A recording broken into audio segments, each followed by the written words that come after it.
I'm gonna try to snipe this thing. We'll see.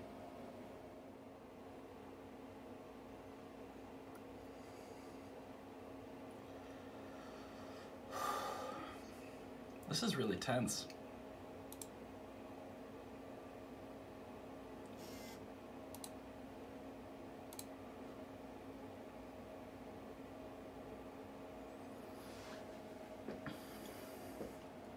Oh shit, I think I just won a Tesla. Yeah, buddy. Well, just over a day later, loan is processed and I have a Tesla. A little bit of a bummer about that, but it has an open Takata airbag recall, so maybe I can get that sorted. But expect to see a lot more content from Modi, the Tesla Model S. I gotta say, this is still an odd thing, watching a car drive itself with basically nothing but a camera, because this car only has Autopilot 1. I am holding the wheel, but I'm not doing anything. It's even doing it into the sun. Oh, Jesus. It's driving like a drunkard. Oh, Nelly. Okay. Alright. You good, baby. You good. This is kind of fun, I gotta say.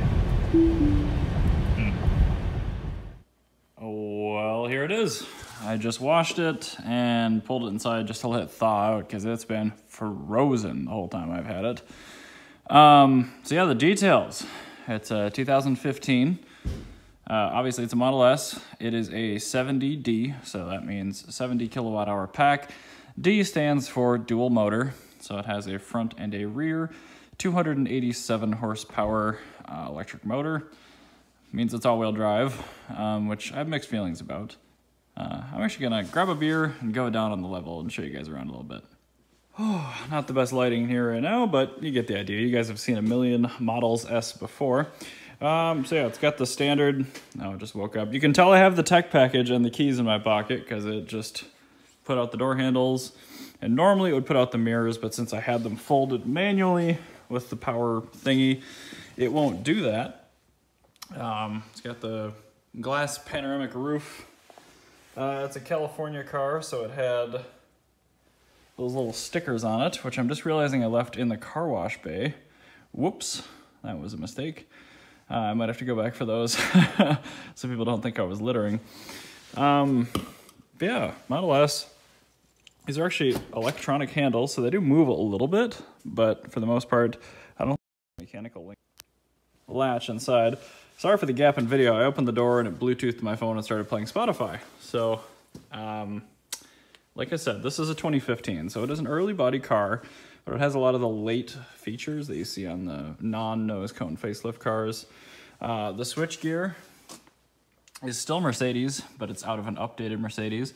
So the gear selector stock on that side, as well as the power steering column, turn signals, and the cruise control stock, which is used for autopilot and regular radar cruise, are all out of a late model Benz.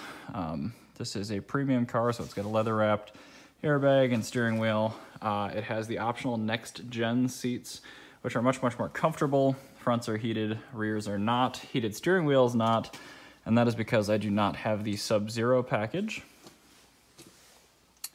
But yeah, it's got the main information cluster, and then it's got a 17-inch portrait-style information display screen on the front too. I'm still learning all about that because it is actually very complicated.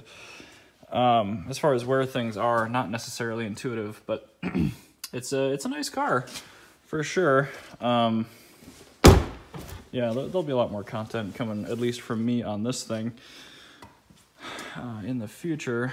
I'm trying to think of important stuff. So yeah, like I mentioned, it's got these next-gen seats, which I wasn't going to pay more money for. I wasn't going to pay more money for the 2015 versus the 2013. I wasn't going to get a dual motor car. But as it turned out, the financing was way better on a 15 than it was on a 13 or a 12.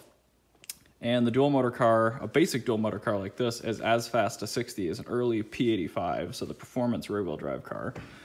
Which makes sense because it's essentially just putting both of the motors on the rear axle on the early car and distributing it out here. And this thing also has way fewer miles on it than most of the cars I was looking at, which is also better for financing. So this thing had 39,800 on it when I picked it up. It's currently at 40,018. It does have frameless windows, which is interesting. And I'm gonna try not to scratch my car. Walking by it here. Another tech package thing is the power lift gate. That has programmable height. This one's just set all the way open. It has a huge trunk, and this is not an executive package car, so it has fold-down seats. It is just massively, massively capacious. So for something that looks like a sedan, it actually is a hatchback, technically, which I like, the added practicality. You can see those nasty sticker remnants from the California HIV stickers, as well as, it looks like those just stoppers? I was gonna say some cars that have rear wipers, which this doesn't. I'm dumb, I didn't even think that. I have a separate reservoir back there. But yeah, it's pretty snazzy. I'm gonna miss the Fiat certainly, but this should suit my needs better. I'm kind of sick of plugging in everywhere. So if you tap charging port, you can close it. There actually is a port on the other side, but I don't think it's active unless you have dual chargers.